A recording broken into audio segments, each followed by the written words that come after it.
All right, I'm here with my 2004 Ford Mustang GT. It started its life as a GT, and at some point, one of the previous owners swapped in the motor from the Lincoln, not the Lincoln Mark 8, the Mach 1, sorry. The Lincoln Mark 8 is what I swapped into my car in Puerto Rico. It was done very well. They actually used the ECU from the Mach 1, so it's running nicely. Another one of the previous owners got really into flair. I guess we could put it like that. When I bought it, it had 20-inch chrome wheels, very heavy on the car. It had like window louvers that were non-functional, obviously. So I got rid of the 20-inch wheels, pulled off the louvers, tried to clean that up a little bit. It wouldn't start under its own power, so I wound up getting a new battery. The battery had gone bad. After replacing the battery, I found out that the starter was not working correctly, so I went ahead and replaced the starter as well. Finally got it running, starting under its own power. To find out that it has a pretty bad misfire. So I started with the most simple of the items, which was the spark plugs. Went ahead and replaced all of those with Motorcraft Platinum plugs. It had some weird E3 plugs in there that they didn't look bad, but I don't trust that brand. And so to try to make 100% sure through process of elimination, I went ahead and swapped the plugs. I checked the ignition coils, and they're not in the greatest condition, and it's quite possible that that's the source of my problems. I took it to a dyno tuner over at SpeedTech Performance, where they put it on the dyno, and the guy checked it with the computer, and it appears that under full throttle, the fuel pressure is dropping drastically under full throttle. The fuel filter is probably the next thing I'm going to replace. I have that sitting in the passenger seat of the car. For now, I'm going to go ahead and swap these MSD coils, these MSD blaster coils in. I got these with a pretty good deal from Advanced Auto online. I have a plug-in in my browser where it automatically runs through a bunch of different known discount codes to try to find you the best deal. Before we jump into that, let me show you how the car is running currently.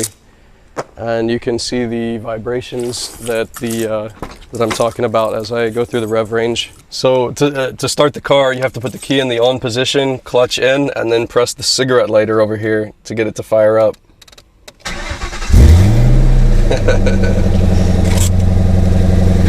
So if you can see, you can see the vibration in the steering wheel and the hood. You can see it all vibrating, and as I give it more, the vibrations just increase.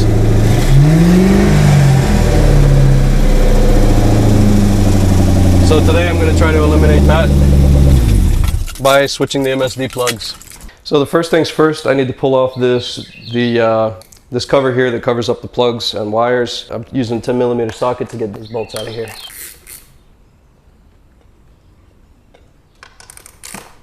Try to be careful to not get any dirt inside of the spark plug area. Probably should have cleaned this area before doing this. The last thing you want is to get any sort of crud down inside of these. So I'm going to go ahead and start putting in these MSD ignition coils. Set this to the side. Look how beautifully that's been packaged. Look at that. Yeah. The process for switching these out is pretty simple. They just literally pull right out of the socket, and you pinch the back of this tail right here, and it just unclips. That easy. Go ahead and put that back in, clip, and drop it in.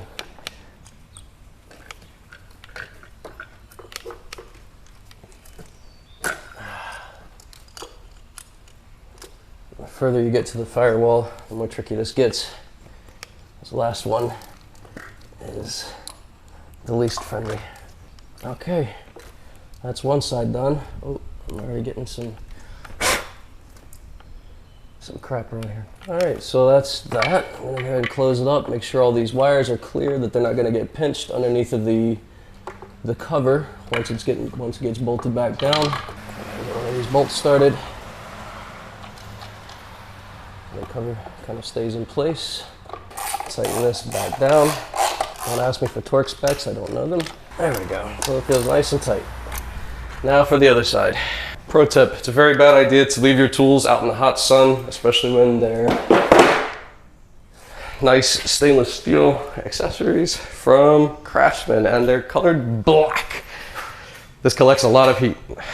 On this side, step one is to disconnect the intake air tubing from the throttle. Simple as that, and then the little breather over here needs to come out. We can try to position this up and out of the way. Actually, probably better to go ahead and just disconnect it all together. Give ourselves some room to work here.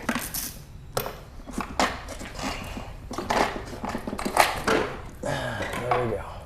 Same process as the other side. Taking off the ignition coil cover.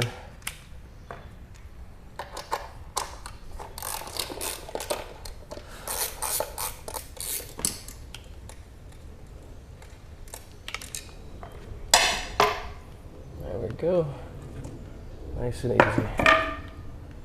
And same thing here.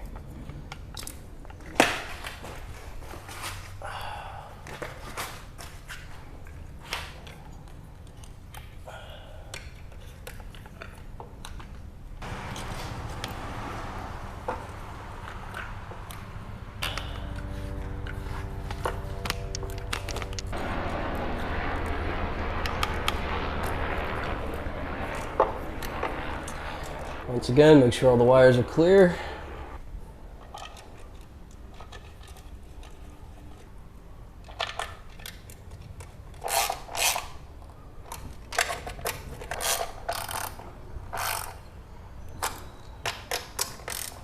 All right, that's nice and snug.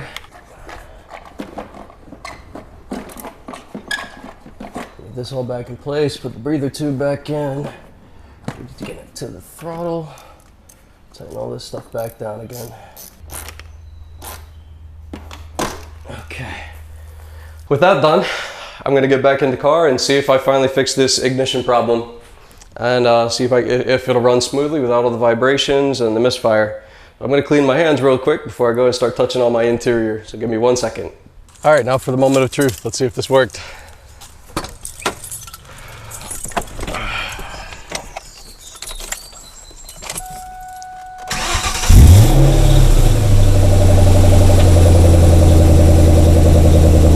Unfortunately, no luck. Still's got a good vibration. You can see it in the wheel. You can see it in the motor and the hood. So it's not the coils. It's not the plugs. I'm going to switch the fuel filter, but I have an idea it's not that. So I guess the next thing will be the injectors. I'll have to take a look at those. But we have good fuel pressure, so I'm not sure. At the rail, we have good fuel pressure, so I'm not sure if that's the that's going to be the solution or not. So we'll just keep going down the list of troubleshooting until we find out what the problem is and get this solved so I can get this thing rocking and rolling. Can't wait to get it out on the track. I've got the 373 gears here in the back seat, and I've got a differential on its way, a welded differential on its way. And the only thing I need to do is get the dual caliper brackets for the back, and then I'll be ready to take apart the rear end and get the welded differential in there along with the gears and the dual caliper brackets. So stay tuned. And cut.